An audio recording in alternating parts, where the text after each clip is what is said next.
Bonjour à tous chers auditeurs, bienvenue sur Westrack Radio. Aujourd'hui je suis en compagnie de Sylvain, qui fait partie du groupe Astonia. Bonjour. Bonjour Léo. Astonia, c'est un groupe de rock, une musique à la fois rageuse et mélancolique, aux frontières d'influences aussi bien anglo-saxonnes, The Cure ou Placebo, que française, Noir Désir, 16. Donc Sylvain, t'es bassiste dans le groupe. Oui, alors je suis le bassiste du groupe. On est trois à vrai dire. Il y a Jérémy qui est au chant et à la guitare et Fredo qui est à la batterie et au sample. Voilà, on fonctionne à trois. On a un sample, ce qui permet d'avoir la possibilité d'étoffer nos musiques de façon un peu plus mélodique. Alors ça fait combien de temps que le groupe Astonia existe ? On est des vieux de la vieille maintenant, malheureusement, ou heureusement, je sais pas. Ça fait 23 ans qu'on existe et depuis 23 ans, c'est le même line-up. C'est-à-dire que c'est toujours les trois mêmes larrons qui se retrouvent une fois la semaine pour répéter, pour créer et puis pour après essayer de proposer des spectacles le plus possible, à vrai dire. Donc comme tu le disais, il y a différents instruments, donc la basse, la batterie, donc il y a aussi un chanteur. Vous êtes toujours que trois ? Non, on n'est que trois, hein, comme je viens de le dire. Trois à écrire et à composer. Après, Astonia se déplace à plus de trois parce qu'on a un ingé son qui nous suit. C'est confortable pour nous. Quand il y a la possibilité, on a un ingé lumière pour le show light. Et puis, on a Thierry qui est notre manager, notre nounou qui fait aussi le merch lors des concerts. Et donc là, récemment, vous allez sortir un nouvel album qui sort le 24 avril. Donc, est-ce que tu peux nous parler un peu de cet album ? Alors, c'est la 8e fois qu'on fait un support. Habituellement, c'était des disques, des CD. Là, pour la première fois, on fait une édition vinyle. C'est dans l'air du temps. Sur cette édition, il y a 2 titres totalement inédits, qui n'ont jamais été joués. Ça va être la grande découverte pour le public. Et les autres titres sont des titres qui ont été mis sur les plateformes, mais qui n'ont pas été enregistrés sur un support. Donc, ce qui fait que bon nombre de gens aiment avoir un objet, et le vinyle, c'est pour ça que je pense qu'il revient en force. Il y a une belle pochette, il y a tout ce que ça comporte. C'est vraiment un objet mythique. Il y a combien de titres inédits ? 2 titres inédits. Il va y avoir des titres qui ont été retravaillés spécialement pour ce concert, des titres qui ont un peu plus de 20 ans, et puis les titres qui n'ont pas été sur un support, qui sont que de façon dématérialisée. Donc c'est un album 8 titres. Est-ce que vous avez fait pas mal de concerts à travers la France ou c'est un peu plus local, plus autour de la Normandie ? Alors le plus grand nombre des concerts ont été faits en Normandie. De façon locale, mais on s'est trimballé, on était spécialiste pendant un temps d'aller faire nos concerts dans les Alpes.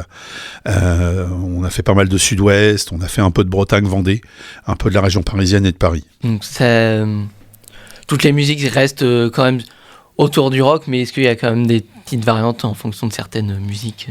Alors le rock le spectre est très large, il y a différents types de rock. Le nôtre nous est propre. On essaie avec des influences, comme tu l'as dit tout à l'heure. Effectivement, en 23 ans, il y a eu une évolution.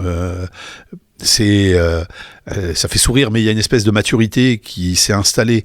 Initialement, Jérémy ne chantait jamais en anglais. Aujourd'hui, un titre sur 2 créé est en anglais. Ça apporte une autre façon de communiquer, de la musicalité, et tout rentre en ligne de compte. Voilà, oui. Et puis, au bout de 23 ans, on se connaît par cœur. On s'est jamais quitté, donc on sait comment on fonctionne, comment on est capable de composer, comment on est capable d'écrire. Jérémy fait les arrangements de son côté une fois qu'on a la base du morceau, et les paroles sont apportées surtout par lui puisque c'est le guitariste-chanteur, mais de temps à autre je mets ma patte là-dessus, j'apporte un texte ou une partie de texte.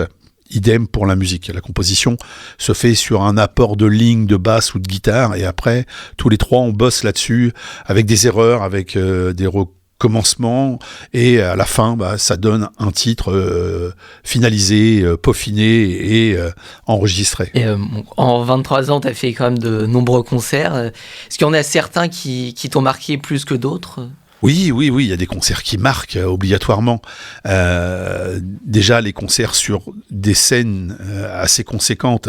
La première fois, on a eu beaucoup de monde devant nous. C'était sur une fête de la musique au Havre, devant l'hôtel de ville, où tout le parvis de l'hôtel de ville était rempli. C'était impressionnant. Après, il y a des concerts où on a pu jouer en première partie de groupes nationaux et de notoriété, où il y a eu un échange avec ces artistes dont on écoutait les disques dans nos voitures ou à la maison. Je me souviens d'un concert avec Daisybox, Feu Daisybox, qui malheureusement n'existe plus, à l'ECPC à Gonfreville, où on a passé 3 jours avec le groupe et on vivait comme des musiciens. Alors, pour nous, c'était tout nouveau. C'était un super cadeau de Noël, quoi, parce que on voyait ce qu'on avait toujours fantasmé ou imaginé. Donc, on mangeait musique, on était sur scène, on répétait, on préparait un concert pour le public. Il y avait une grosse trouille. Ça a été un concert important. Après, il y en a plein d'autres. On a fait des partages de scènes avec des podiums radio. Et on a partagé la scène avec Da Silva, avec même des gens qui font de la musique un peu plus populaire. Boulevard Désert, on s'est retrouvé avec Vianney sur scène. Voilà, c'est les rencontres très sympathiques et importantes. Et on est même allé une fois, là mes potes ils vont me tuer, on est allé jouer au Stade de France. On est un des seuls groupes peut-être à avoir joué au Stade de France. Alors pas dans l'enceinte du Stade de France, mais à la porte 11 pour le départ du 4L Trophy. Donc il y avait 900 équipages et des voitures au Stade de France. Au mois de février, il faisait froid. Enfin voilà, c'était assez... Maintenant il faut qu'on fasse Wembley. Ah oui, donc gros concert. Est-ce que justement il y a quelques concerts de prévus là dans les prochains mois ou prochaines semaines ? Alors là, il y a le concert de la semaine prochaine qui est hyper important puisque c'est la sortie de l'album édition vinyle et un partage de scène avec Eiffel, avec lequel on a déjà joué 2 fois, une fois en formation Eiffel à l'Arcade et une fois en formation Romain Humeau à la Rotonde à Fauville. Après, oui, ça va être les concerts d'été. On a 2 concerts en juin. Pas grand chose cet été et on a un concert au mois d'octobre au Havre au Magic Mirror. Bien, merci Sylvain d'avoir été présent pour cette interview.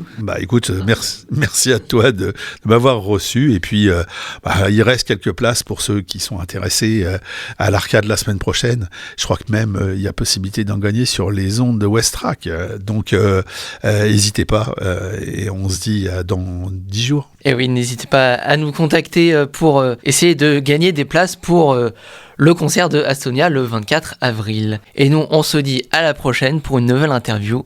C'était Léo Micro sur Westrack Radio.